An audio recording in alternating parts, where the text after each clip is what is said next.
Okay, so meron tayong papanooring video and this video is from Nathan. Ayan. From Nathan. Tingnan natin yung video niya.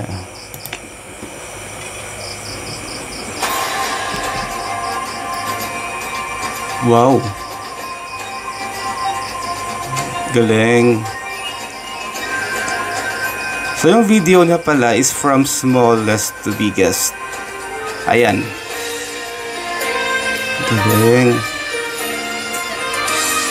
So eto pala yung gustong sige, mamaya later na lang. Wow.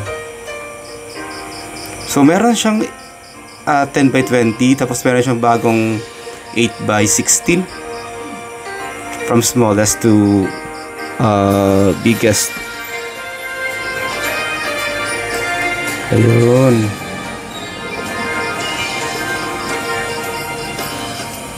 Nice, ang galing. Okay. So, eto pala yung gustong paggawa ni EJ. Eto kasi story time. So, last week, si EJ nag-request. Sabi sa akin, gagawa ako ng content ng aking Philippine flag collections from smallest to biggest daw. So, sabi ko, kagaya ba kay Nathan? Sabi niya, oo. Ayun. So, eto pala. Sige, sige. Gawa rin ako ng ganyan. So, eto na siya. Eto yung pinakamaliit. Ito rin meron dito isa eh. Ayan. Pero flaglets to. Wag na natin isama to. Eto, galing din ito kay Nathan. Bigyan niya sa akin. Ayan. So, eto. Start tayo sa pinakamaliit. Eto siya, yung pinakamaliit. This is 17 by 27 inches. Made of nylon. Siyempre, bigay din Nathan. Ay, hindi ko pa hindi ko pa napalitan ng grommet. Ayan. Yun siya.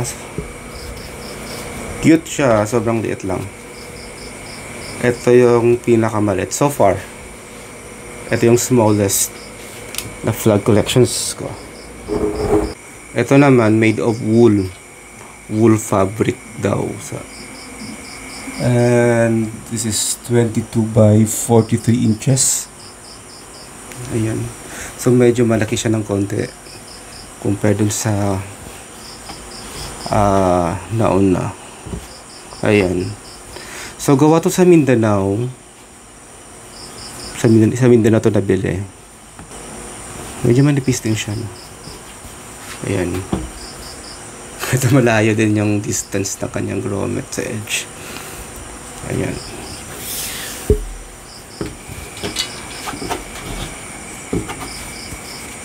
Arrange natin. Hindi siya kita sa frame. Anyway, ito siya. Third one is 2x3 made of cotton. Sa Mindanao din yata ito nabili. Ay tama. Sa Mindanao to. Ayan. Medyo manipis lang yung head niya. Ito, mas makapal pa yung flag compare sa kanyang header.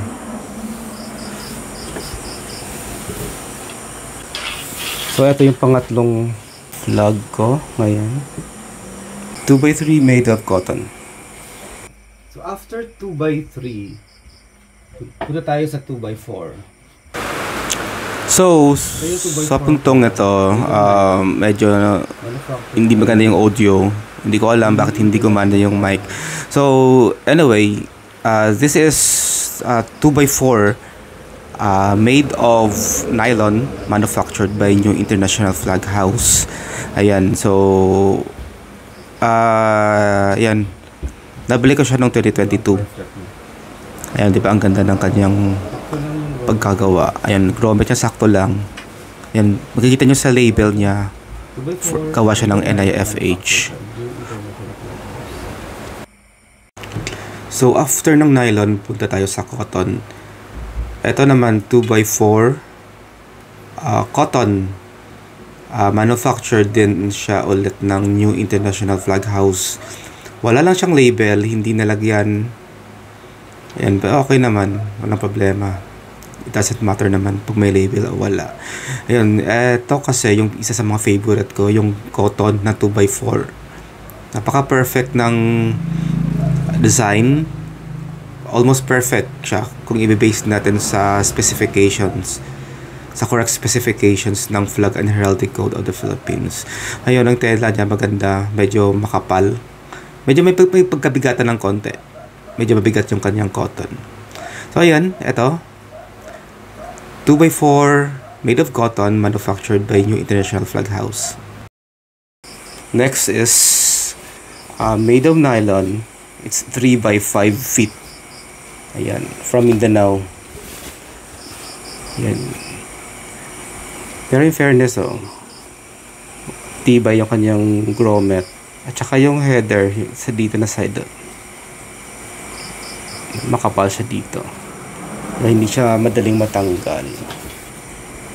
Ayan. 3x5 feet made of nylon. Fully sewn. Ayan, tahi siya. Tsaka mo sa likod. Ayun. Ayan. Arrange natin. Para magandang tingnan. So, yung next naman is 3x5 made of polyester. So, ito yung pinaka-first na flag ko. Printed na nabili sa Lazada. Ayan. Ito yung pinaka-unang flag ko na nabili.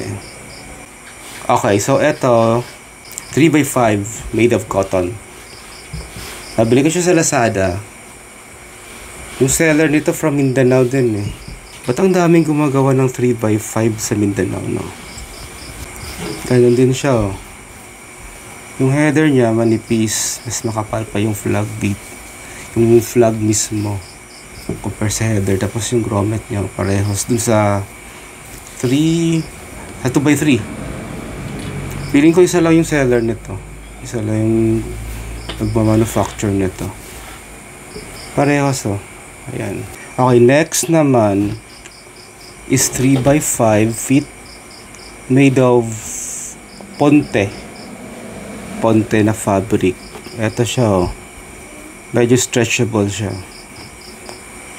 Mukhang makapal pero magaan, lightweight. Ito naman galing Iloilo to. Ito yung sikat sa Iloilo eh. Mostly ito yung mga flags dito made of ponte na fabric. Tapos gawa siya ng Warren's Military Supply. Ayan.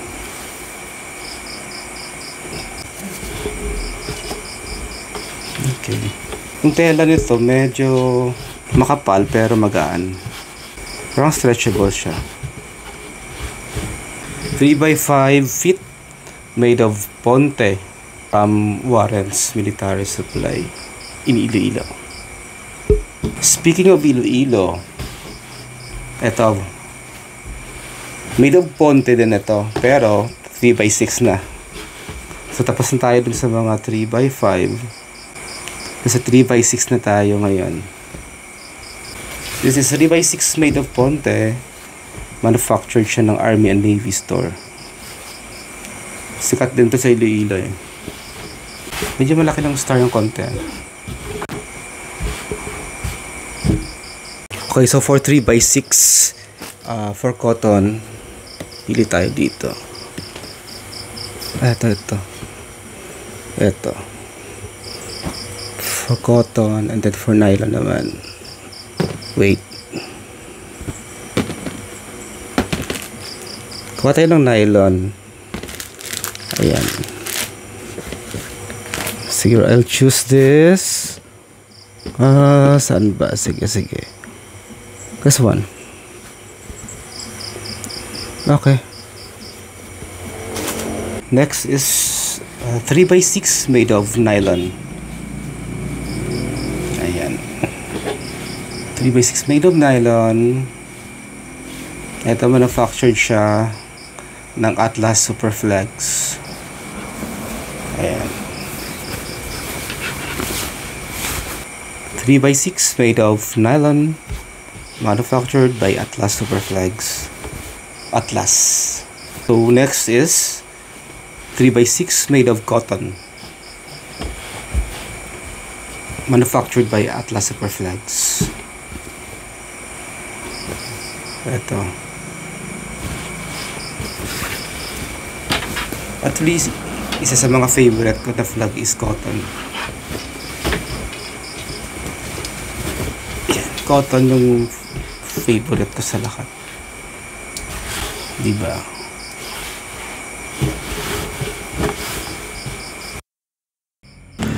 So ayun, nagloko na naman yung audio. Anyway, this is 3x6 feet made of double-sided satin silk. Okay.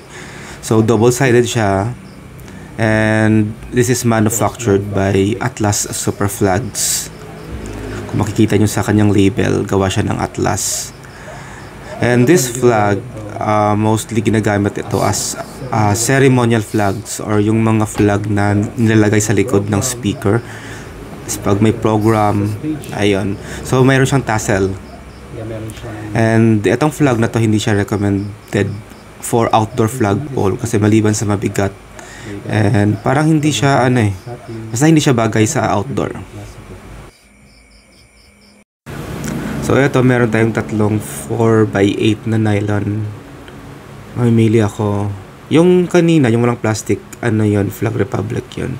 So yung bubuksan ko ngayon is yung 4x8 ko na from Global Flag Company, or Flag of All Nations.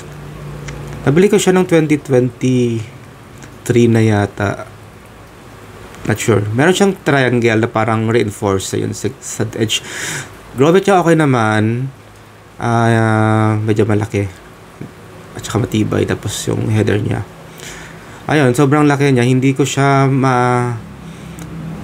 bubuklat ng maayos. Kasi medyo limited lang yung space natin. Ayun siya. This one is 4x8 feet made of cotton. Galing Mindanao to. I think yung manufacturer niya is Ororama. And ito, bigay to ni Nathan sa akin. Yung tela niya, medyo may pagkabigatan ng konti. Medyo mabigat siya. Yung kanyang cotton. Tapos, ayun. Yung header niya, medyo manipis lang. Medyo manipis ng konti. Tapos yung kanyang grommet, ganun din. Almost magkapareho sila ng 3x5 ko na cotton, and then 2x3. Tapos yung star at saka yung sun, yung tela niya, hindi siya cotton parang, hindi naman siya nylon. Parang siya, yung taffeta na fabric. Ayun. So ayan, medyo mahirap din buklatin kasi medyo malaki na siya. But anyway, this is 4x8 feet made of cotton, manufactured by Ororama from Mindanao, nabigay ni Nathan. So ito na yung pinakamalaking Philippine flag ko. This is 5x10 made of nylon, manufactured by Atlas Superflex. Bigay pala ito ni Pinoy Flag Collections. Friend ko na flag collector din. Ayun, tingnan mo yung parang tahi sa edge niya. So, 6 na stitch yata yan. Ayan, sobrang tibay para hindi siya masira kaagad. Kasi pag malalaking flag, prone na kasi yan sa sa punit. Especially pag nasa taas na siya, kasi mas mataas na flagpole na yung niyan. Ayan, wala siyang label, hindi rin napalagyan ng label, but anyway, as what I've said earlier, it doesn't matter naman pag may label or wala. Yung grommet niya, sakto lang. Tapos yung maganda dyan, yung part ng header na kung saan yung grommet, makapal siya meron siyang nilagay na parang matigas para hindi madaling matanggal yung grommet niya, especially pag sobrang lakas ng hangin. So ayan, medyo hirap din tayong buklatin kasi medyo sobrang laki na niya. And then yung space natin maliit lang. Tingnan nyo kung gaano siya kalaki. Yung sun niya. Malaki pa sa kamay ko. Ayan. So, this is 5x10. Made of nylon. Manufactured by Atlas Super Flags. Nabigay sa akin ng friend ko na si Pinoy Flag Collection. So far, ito yung pinakamalaki. I don't know. Hindi ko pa alam kung bibili pa ako na mas malaki. Kasi sa ganyan pa lang, medyo struggle na tayo sa pagbubuklat. But, let's see.